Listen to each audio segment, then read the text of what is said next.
Deuxième partie de notre enquête de région consacrée à la guerre des ondes. Nous sommes à Ramonville-Sainte-Agne, près de Toulouse, une des places fortes des opposants à Linky. Présenté à l'origine par Enedis comme un compteur électrique révolutionnaire, il a surtout fait disjoncter ses opposants. Incidents à répétition, opération coup de poing, arrêtés municipaux pour empêcher son installation fleurissent un peu partout en Occitanie, sans compter les procès, soit intentés par Enedis, soit par ceux qui dénoncent des risques pour la santé. Linky, un compteur qui fait péter les plombs, c'est un reportage de Christophe Romain, Frédéric Dess et Christelle Lacroix.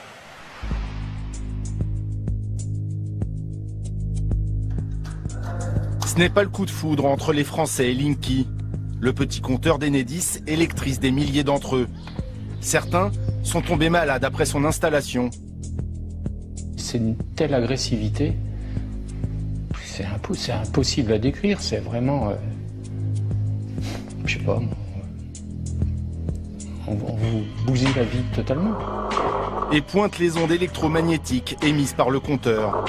L'OMS, le CRIREM ont déclaré B ces rayonnements, c'est-à-dire qu'ils sont possibles cancérogènes. D'autres dénoncent des pressions de la part du gestionnaire du réseau électrique. On a reçu un courrier d'Enedis nous disant que c'était pas possible, qu'on allait recevoir des représailles. D'autres encore voient en lui une menace pour la démocratie. On est vraiment sur une question de liberté publique. Tous ont en commun leur refus du Linky et demandent à avoir le choix de son installation. Un choix qui pour l'instant leur est refusé par l'État, la justice et Enedis. Le droit au refus, le droit au refus, le droit au refus. Yves Stéphane a dû acheter un van qu'il a équipé pour se mettre à l'abri des ondes électromagnétiques. Expliquez-nous Yves, ce que c'est que ce matériel.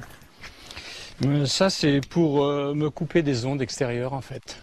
Donc c'est des isolants minces en multicouches aluminium. Sa femme et lui n'ont pas dormi dans leur domicile pendant presque un an. La seule solution c'était d'essayer de trouver les endroits où on était le mieux. Donc les endroits les mieux c'est toujours hors des agglomérations et principalement fond de vallée. Responsable selon lui, un compteur Linky installé dans la maison. Très vite, Yves développe des symptômes handicapants. Ça a eu des effets très violents, je dirais dans les premiers jours, mal de tête énorme. J'ai eu une fois, là c'est pareil, ça m'a pris vraiment très fort mal à la tête. Et après, bon, c'était des sensations de serrement et de picotement. Puis maintenant, c'est surtout des brûlures aux mains, aux pieds. Yves s'est équipé de matériel pour mesurer les courants et les champs magnétiques. Après des mois de souffrance, il a obtenu qu'Enedis lui remette son ancien compteur. J'ai fait la demande donc à un avocat. Et du coup, il les a mis en demeure. Finalement, ils me l'ont enlevé au bout d'une semaine. Aujourd'hui, Yves Stéphane va mieux, mais reste toujours électro-hypersensible. Pour ses opposants, l'électrosensibilité pourrait être l'un des effets cachés de Linky, car ce compteur, présenté comme intelligent par Enedis, est communicant. Il a la capacité d'effectuer des relevés et de transmettre des informations à distance aux fournisseurs d'énergie. La technologie utilisée, le CPL ou courant porteur en ligne, est un courant à haute fréquence qui se superpose à l'électricité normale. Et ces fréquences, les mêmes que celles des téléphones portables, sont classées comme cancérogènes probables par l'Organisation mondiale de la santé. Nous l'appellerons David. Il est ingénieur en électronique mais refuse d'être identifié pour poursuivre ses activités sereinement. David possède des appareils de mesure permettant de détecter le CPL. On voit très bien en ralenti, on voit les impulsions. C'est typiquement le CPL G1. Devant nous, il se livre à une expérience. Grâce à son matériel, il affirme détecter des émissions de fréquences Linky sur le réseau, 5 à 6 impulsions par minute dans ce quartier de Toulouse. Il y a plein de compteurs, une centaine, reliés via les fils du réseau public à un concentrateur Enedis qui lui gère cette grappe qui interroge très fréquemment, comme on le voit ici, tous les compteurs un par un.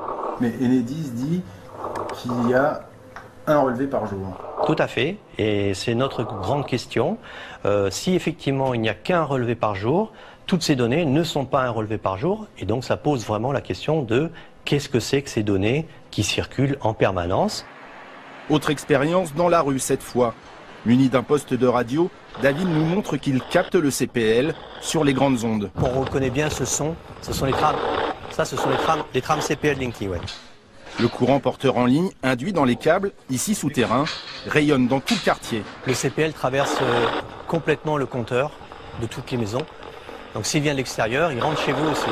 Il n'est pas du tout filtré.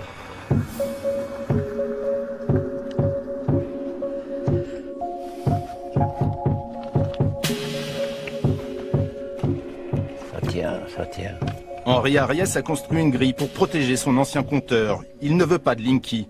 Pour lui, le réseau électrique actuel est inadapté aux radiofréquences du CPL.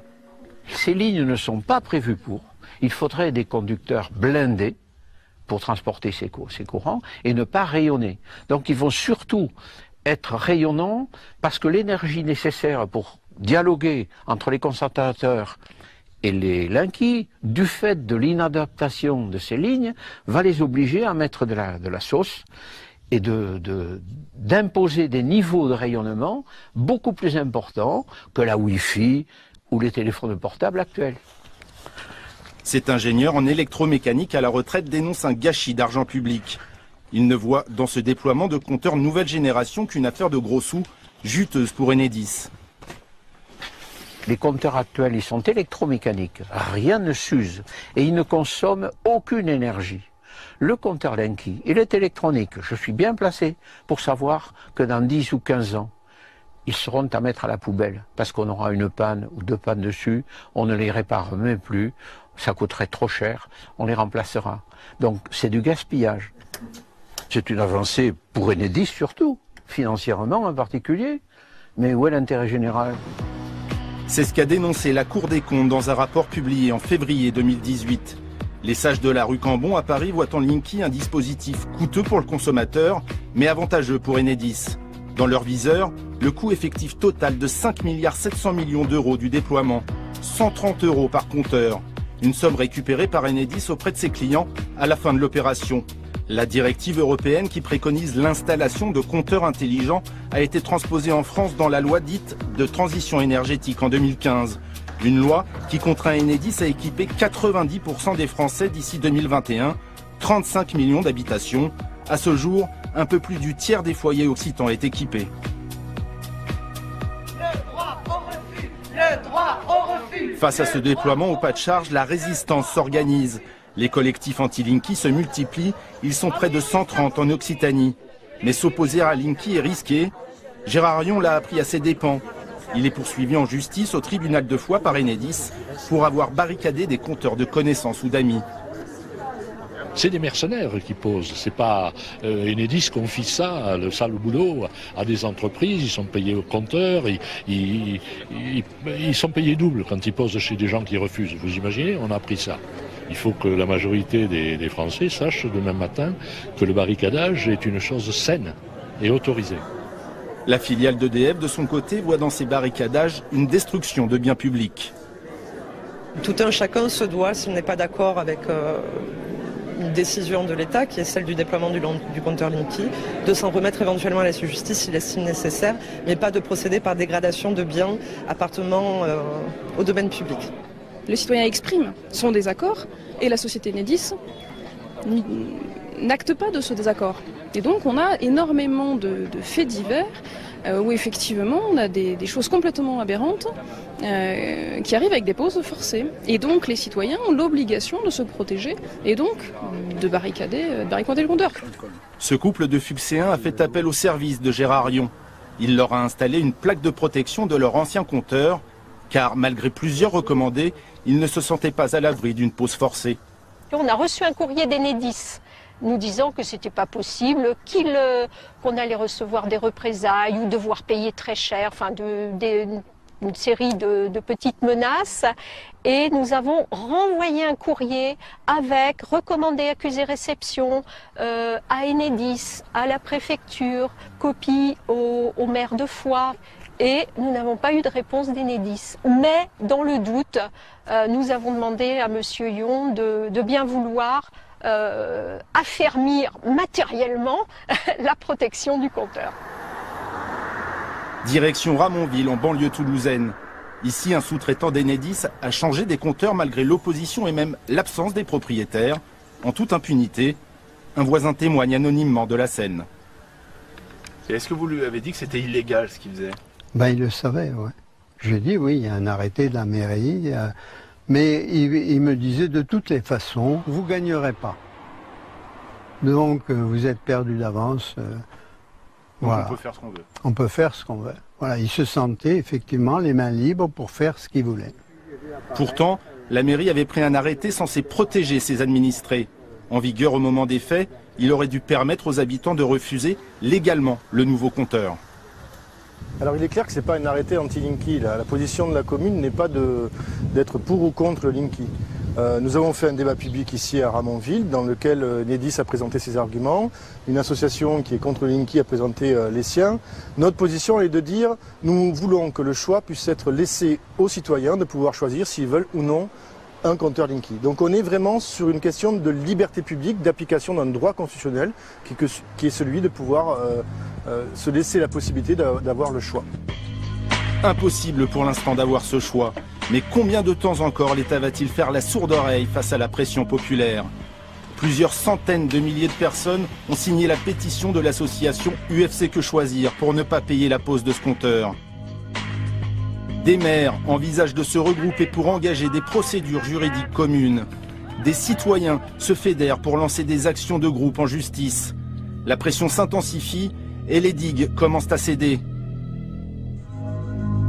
En mai dernier, la mairie de Blagnac a pris un arrêté réglementant la pose de compteurs sur son territoire pour garantir aux usagers leur liberté de choix. Comme à chaque fois, l'arrêté a été attaqué par la préfecture. Mais le tribunal administratif de Toulouse a confirmé en septembre l'interdiction pour Enedis d'entrer dans les appartements ou les maisons sans l'accord des propriétaires ou des occupants. Une première en France.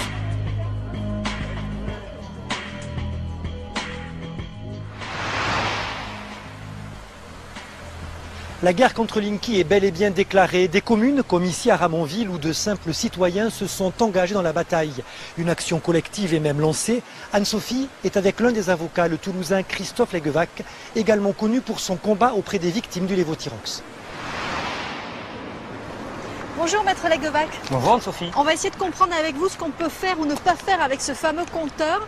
On va commencer par cette décision du tribunal administratif le 11 septembre dernier, premier rang gagné par les anti-Linky, puisque le TA a donné raison à la ville de Blagnac qui avait pris un arrêté contre ce compteur. Qu'est-ce que ça change, ce jugement? C'est une première, donc c'est un point important. La ville de Blagnac a rappelé à Enedis qu'il fallait respecter la propriété privée, la liberté de choix des consommateurs. Et le tribunal administratif lui a donné raison. Donc, ça veut dire que Enedis n'a pas le droit de rentrer chez les gens quand ils ne veulent pas de ce compteur, c'est ça? Enedis doit respecter la propriété privée, comme nous tous. Elle n'est pas au-dessus des lois, donc c'est un point important. Et si vous refusez l'accès à votre compteur à Enedis, ils ne peuvent pas forcer la porte. Enedis dit qu'il n'a jamais forcé la porte et qu'il respecte le droit. Il y a des tas de témoignages de personnes âgées ou malades qui se plaignent du harcèlement dont elles sont victimes et qui viennent contredire Enedis. Est-ce que ça veut dire qu'il faut désormais que toutes les villes qui veulent protéger leurs consommateurs doivent prendre ce type d'arrêté? C'est une solution en effet, mais il y en a d'autres. Vous le savez peut-être, avec Corinne Lepage, nous avons lancé une action collective pour les collectivités locales, justement, dans laquelle on demande deux choses. D'abord, on rappelle que cela fait 10 ans que les pouvoirs publics annoncent qu'ils vont étudier les conséquences sanitaires des Linky. Ces études n'ont jamais été réalisées, donc nous avons mis en demeure l'État de les réaliser. Et dans le même temps, les collectivités qui sont dans cette procédure disent au gouvernement, au titre du principe de précaution, vous devez suspendre le développement ou le déploiement du Linky parce qu'on ne connaît pas l'impact sanitaire de ces appareils. Vous défendez aussi des clients, 5500 je crois, alors, pour qu'ils aient le droit de refuser. Parce que c'est ça en fait le point d'achoppement. Est-ce qu'un jour on pourra avoir un droit de refus par rapport à ce fameux compteur? On l'a déjà. Simplement on est obligé de passer par la justice pour qu'elle rappelle ce droit afin que justement Enedis ne force pas votre porte.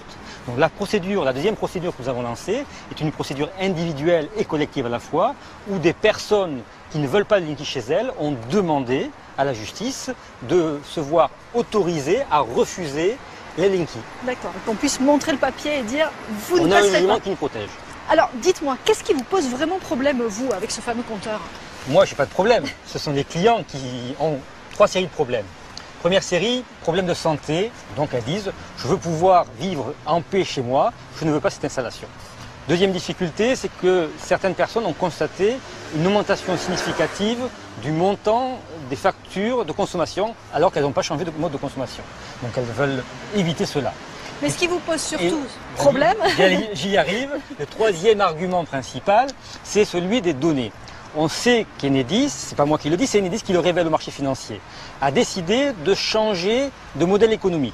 Jusqu'à présent, elle est distributeur d'électricité et aujourd'hui, ils veulent être collecteur d'informations, collecteur de data pour ensuite les revendre. Alors on est au tout début aujourd'hui. Pour le moment, ce sont des données assez simples de consommation, des heures de consommation, etc. Mais j'ai l'impression qu'on est un peu dans le fantasme quand on commence à dire oui, Enedis va pouvoir vous espionner, il pourra savoir quelle chaîne de télévision vous regardez. Comment c'est possible ça? Déjà, il pourra savoir quels sont les appareils électriques qui fonctionnent. Si vous vous levez la nuit à plusieurs reprises pour aller aux toilettes, par exemple, et si vous êtes un homme de plus de 50 ans, c'est une information médicale en soi. Et ce genre d'information, c'est une atteinte à votre vie privée, et à ce titre, vous pouvez refuser qu'Enedis puisse y accéder et ensuite puisse la vendre. Parce que l'objectif ultime, c'est de développer tout un tas d'appareils connectés et d'utiliser le Linky pour concentrer les informations et ensuite profiler les consommateurs. Est-ce qu'effectivement, il y a des gros enjeux financiers en vendant ces données? Il y a plusieurs séries d'enjeux financiers. Le premier, c'est un soutien à la filière électrique française, puisque le changement des appareils va coûter grosso modo 7 milliards d'euros. Ces appareils, en plus, sont des appareils qui sont déjà obsolètes. On sait qu'à un horizon 15 ou 20 ans, il va falloir les rechanger. Donc on sait que dans 15 ou 20 ans, rebelote, 7 milliards d'euros sur la table. Et puis derrière ça, il y a ce que j'expliquais tout à l'heure, c'est qu'Enedis est en train de changer de modèle économique. Ils veulent être collecteurs d'informations pour ensuite exploiter ce gisement qu'on présente comme étant le pétrole de l'an 2000, voire du 21e siècle. Maître, est-ce que ce n'est pas déjà trop tard ce combat? Parce qu'il y a un tiers des compteurs qui sont installés et puis finalement ils vont s'installer tranquillement au gré des changements de propriétaires. Il n'est jamais trop tard. Ce qui est important, c'est que ceux qui ne veulent pas le Linky puissent se voir reconnaître ce droit. On ne veut pas empêcher le Linky en général. Ça, c'est une décision politique qui a été prise par le gouvernement, c'est son problème. Mais il y a en France entre 5 et 10% des consommateurs qui n'en veulent pas. Ça ne pose aucun problème à Enedis d'accepter, de respecter plus précisément, la volonté de ses consommateurs.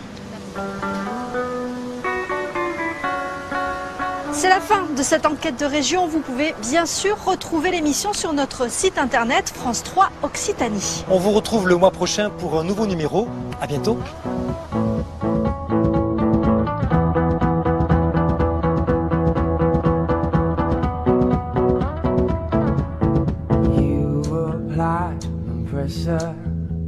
Tell me crystalline, go slow.